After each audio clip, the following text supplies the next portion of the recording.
자, 오늘 성경 시작되어지고 있는 마태복음에 의해서 마가가 전하고 있는 복음은 어떤 복음일까? 특별히 마가가 과연 어떤 인물인가를 먼저 살펴보셔야 될 것입니다. 우리가 성경 속에 등장하는 사람들, 그 성경에 기록한 사람들이 다 믿음으로 신앙으로 성공하고 또 뿐만 아니라 인정받았던 사람들로만 생각할 수도 있습니다. 물론 성경은 그들이 마지막까지는 신앙이 성장을 했고 성공을 한 건 인정할 수 있지만, 그러나 그 과정 중에는 신앙의 실패도 있었고요, 실수도 했던 인물이기도 합니다. 특별히 마가는 어떤 실수를 했을까, 어떤 실패를 했을까? 그것은 사도행전에서 그의 흔적을 찾아볼 수가 있습니다. 바울은 1차, 2차, 3차 세 차례에 걸쳐서 선교를 떠납니다. 근데 1차 선교 여행 때에 함께 동행했던 한 인물이 있어요. 그가 하나님의 말씀을 전하기 위하여 그 복음을 전가할 때에 그 과정이 너무 힘들었던 것 같아요. 그래서 그 과정에서 바울의 동의, 즉 자신이 따르는 지도자의 동의에 따르지 않냐고 혼자서 예루살렘을 도망갔던 그런 인물이 이 성경에 등장하고 있는 마가, 요한이라는 인물이기도 합니다. 물론 사도행전은 요한이라는 인물이 등장하고 있는데 그 요한이 바로 여기에 등장하고 있는 바로 이 마가를 말하고 있습니다. 그렇듯이 바울에 있어서는 이 마가 요한은 그의 선입견은 좋지 않은 인물로 기억되어서 2차 선교여행을 떠날 때에 바나바와 충돌이 일어납니다. 특별히 이 마가는 누구냐면은 바로 여러분 잘 알고 있는 것처럼 바로 바나바의 조카이기도 하면서 마가의 다락방 기억하시겠죠? 그렇기 때문에 그의 신앙의 배경은 그의 어머니가 아주 신실한 믿음의 신앙을 갖고 있었으며 신앙의 배경 밑에서 자랐던 성장했던 인물이 마가이기도 합니다. 또한 뿐만 아니라 말씀드린 것처럼 다락방이 얼마나 컸는지 120명이 모여서 기도할 정도의 공간을 갖고 있었으니 경제적으로도 그리 어려운 가정의 형편은 아니었던 것으로 충분히 보여주는 인물이기도 합니다. 그랬던 그의 신앙의 실패는 바울에게 있어서는 더 이상 그를 만나보고 싶지 않았던 것 또한 사실이었지만 2차 선교여행 떠날 때 바나바는 그럼에도 불구하고 이 마가를 데려가자, 요한을 데려가자 했었을 때 바울은 강력하게 거부를 합니다. 그리고 서로 달리 다른 사람들을 데리고 2차 선교여행을 떠났던 것이 사도행전의 이야기이기도 합니다. 그런데 나중에 바울은 이 마가에 대한 이야기의 평가를 달리하는 것들을 볼 수가 있어요. 세월이 지나 바울이 감옥에 갇히게 되었고 그 감옥에 갇혀서 편지를 쓰는 가운데서 골로새서라는 말씀을 쓰면서 그곳에 이 마가를 소개하고 있습니다. 그래서 자신을 대신하여 내가 사람을 보내겠으니 바로 이 마가를 보내겠다라고 이야기를 하고 있습니다. 심지어는 그가 죽음을 앞두고 그의 영적 아들이라 이야기하는 디모데에게 쓴 편지가 있어요. 디모데후서에서 쓴 편지가 있는데 그는 이렇게 이야기하고 있어요. 그가 나의 일, 즉 복음의 사명을 감당하는 데 있어서는 굉장히 유익한 인물이며 또한 마지막까지 보고 싶다라고 하는 내용이 나오고 있습니다. 바로 그 인물이 누구다? 마가였던 것입니다. 그래서 마가는 중간에 실수도 하고 실패도 하였음에도 불구하고 또 먼 훗날 바울이 인정할 정도의 신앙을 가졌던 그러한 인물이 오늘 이 본문을 쓴 인물이기도 합니다. 자, 그와 같은 마가가 과연 오늘 본문을 통해서 그가 전하고 싶었던, 즉 마가복음 전체에서 전하고 싶었던 복음의 내용은 무엇일까?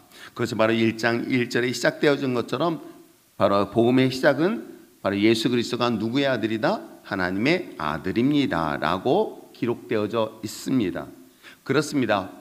이 마가에게 있어서의 복음은 바로 예수가 하나님의 아들이라는 사실을 소개하고 싶었고 증거하고 싶었고 증명하고 보이고 싶었던 내용이 전체 내용의 핵심적 내용이기도 합니다.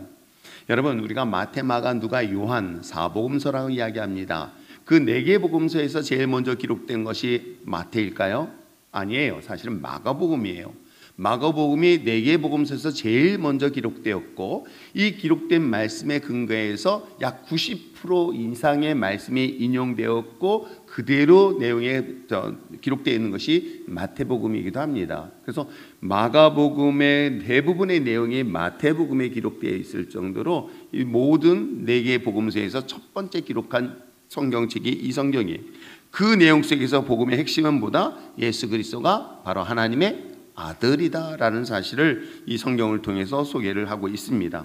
예수 그리스도가 그리스도이며 하나님의 아들이라는 것은 구약에서 이야기하고 있는, 즉 하나님의 불어서 기름 부음 받은 왕이며 제사장이며 선지자임을 강력하게 선포하는 내용이 바로 이 마가가 전하고 싶었던 복음의 핵심적 키워드이기도 합니다.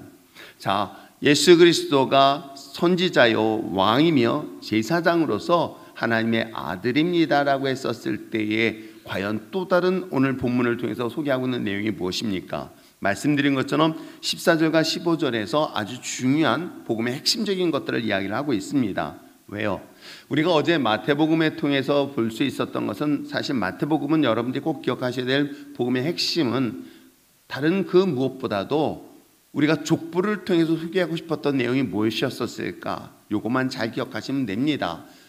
하나님의 구원사, 즉 구원의 사역 속에서 등장하고 있는 인물들, 하나님의 구속의 거룩한 나라를 완성시킨 데 쓰임받았던 인물들은 혈통적으로나 아니면 그에게 있어서 율법적으로나 완전하고 완벽한 사람들을 사용한 것이 아니라 죄인들을 통해서도 하나님의 구속사역을 통해 완성되었다는 그런 복음의 기쁜 소식이 전한 것이 마태복음의 이야기라고 볼 수 있습니다.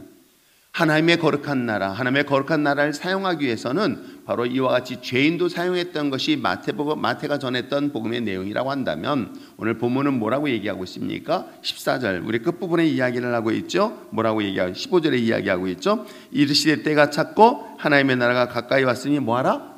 회개하고 복음을 믿으라 라는 것이 바로 이 마가가 전하는 복음의 핵심적 내용이기도 합니다. 죄인도 하나님의 거룩한 나라의 구속사역 속에 하나님의 거룩한 나라를 완성시킨 데 쓰임받을 수 있는 그러한 기쁨의 소식이 마태가 전한 복음이라고 한다면 이 마가가 전하고 싶었던 복음의 핵심은 무엇이다? 회개하라. 그리고 또한 뿐만 아니라 이 예수 그리스도를 믿으라. 그리하면 그것이 바로 너희들에게 있어서 죄인일지라도 하나님의 구속사역에 얼마든지 쓰임받을 수 있다라는 그런 복음의 가장 중심적 핵심 내용을 설명하고 있는 내용이 바로 마가가 전하고 싶었던 복음이기도 합니다. 2000년 전 유대인들이 오랫동안 유대의 전통적 신앙을 가진 사람들에게는 사실은 굉장히 충격적인 이야기이기도 합니다. 이방인이 구원을 받는다? 아니, 죄인들이 하나님의 거룩한 나라에 쓰임을 받는다? 이것도 이해가 되지 않는데 하물며 그들이 사고 속에 갖고 있는 구원의 핵심 계류는 뭘까요? 하나님의 율법을 지켜야 되는 것이 마땅히 구원받는 것이고 율법을 지키고 율법의 말씀에 따라서 할례를 행해야만이 하나님의 자녀요 하나님의 백성이 될 수 있으며 하나님의 나라에 소속된 사람이 될 수 있다라고 그들은 오랫동안 학습되었고 그렇게 삶을 살아내었던 것입니다. 그렇게 바울의 복음서를 증거하는 가운데서도 굉장히 큰 어려움이 있었던 것들이 무엇인지 아십니까? 예루살렘 교인들, 즉 개종하고 기독교로 개종한 여전한 기독교인들도 여전히 이 부분에 대해서는 갈등하고 고민했었던 것이에요. 뭐냐면 먼저 세례를 받아야만이 식탁교류가 가능하고 먼저 세례를 받아야만이 그가 그리스도인의 공동체 안에 들어올 수 있다는, 즉 할례를 행해야만이 여전히 구약적 방법을 통해서 그들은 신앙적 공동체 안에 들어올 수 있다는 것에 대한 그 큰 틀을 못 벗어나서 이것 때문에 큰 갈등을 일으키는 것을 우리는 사도행전을 통해서 바울의 그 선교 역사를 통해서 발견할 수 있습니다. 하물며 이 마가가 전했던 이때 당시의 복음도 마찬가지라는 것을 분명히 볼 수가 있겠죠. 단순히 회개하고 믿음으로 말미암아 하나님의 나라에 구원받은 백성이 될 수 있다? 이것은 2000년 동안 약 3000년이라는 기간 동안에 전통적 유대 율법을 가지고 살아갔던 그들의 구원론 내지는 하나님이 이야기하고 있는 선택받은 믿음의 선민의 사상에게는 이건 충돌이 일어날 수밖에 없는, 배치될 수밖에 없는, 받아들일 수 없는 그런 거절감을 가질 수밖에 없는 그런 복음의 메시지이기도 합니다. 그런 복음의 메시지를 누가 지금 마가가 전하고 있는 것이에요. 이것이 나중에 바울이 이야기하고 로마서 이야기하는 것처럼 내가 하나님의 구원받은 믿음의 자녀들은 내가 회개하고 믿음으로 말미암아 구원을 받는다는 그러한 핵심의 첫 번째 본문의 이야기를 성경을 통해서 이야기를 하고 있는 것입니다. 사랑하는 성도 여러분, 그러므로 마가가 이야기하는 복음의 가장 핵심적인 내용은 바로 내가 회개하고 믿음으로 말미암아 하나님의 거룩한 믿음의 자녀로서 거룩한 나라에 쓰임받는 백성이 될 수 있음을 이 복음의 핵심적 교리라는 것 잊지 마시고 오늘도 주의 구원의 은혜 속에서 믿음으로 말미암아 하나님의 거룩한 나라에 귀하게 쓰임받는 저와 여러분 되시기를 주의 축복합니다. 기도하겠습니다. 참 좋으신 하나님 아버지 감사합니다.